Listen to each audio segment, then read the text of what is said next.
This week I've asked you to read an essay by E.B. White. He's the author of Charlotte's Web, but also of a lot more. It's an interesting descriptive piece, and it uses some neat imagery. You can post your thoughts about it on the discussion board when you're done, and please respond to someone else's post also.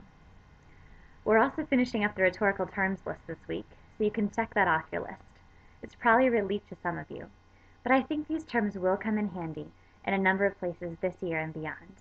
It helps you to be self-conscious about your rhetoric and the rhetoric you hear when you can see all the tricks that people can play with it. This week you're also going to be completing your Beowulf essays. By now you already have an outline, and soon you'll have some feedback from me about it. As a reference for this essay, I've posted a short essay under course documents called Sample Essay that has the basic elements I'm looking for in your work. Look through that. It's a paper about E.M. Forster, and take note of the comments I've added in the margins also. Now you can take your outline and use it to craft your paper. Here are a couple items to think about as you write. First of all, the structure. Since we've taken the trouble to craft clear thesis statements and main points that will become topic sentences, please be sure to use these and place them properly in your essay. The thesis should be the last sentence of your intro. Each paragraph should have a topic sentence, and the thesis should be restated again at the beginning of your last paragraph. This may seem like a cumbersome exercise in some ways, but it's really a good format to learn, and I'd like us all to begin by writing this way here. Also, transitions. Work to create smooth transitions between each of your paragraphs.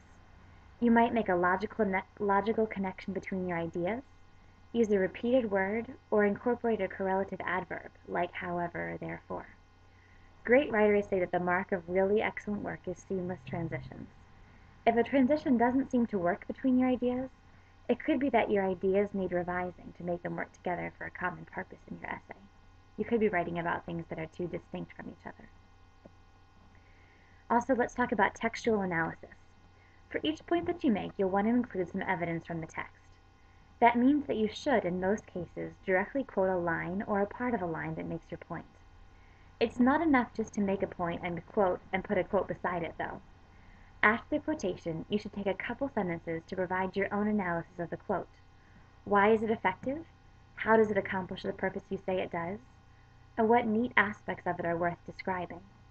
This practice will cause you to look for and define nuances in the text to describe, and will keep your work from being too general.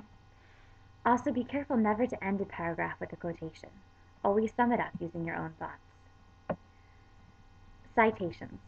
For this essay, you'll probably only be referring to one source, your Beowulf text.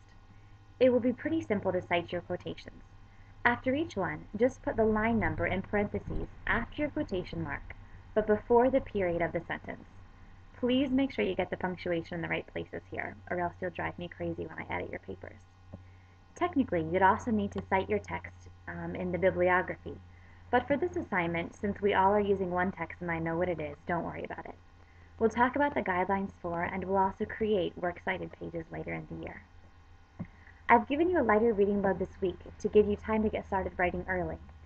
You'll need to do so because you need to do a peer review of your work with another student. I've posted Who is with Who for this one on the assignments page. Please be sure to send your draft, which should be your essay in as complete of a form as you can make it, to your partner by 8:00 p.m. on Monday before the assignment is actually due. This will give your partner time to edit it. Use the peer review checklist that I've posted on the course documents page to make any notes that the person you're reading for might want to take into consideration. Please be sure to read the document peer review instructions that I've posted on the course documents page as well. This gives you important information about how to go about doing it. You don't need to send me a copy of your peer review. I just like you to copy me and your emails to one another that have your comments attached. If you have any questions about any of this, please let me know. Good luck as you work.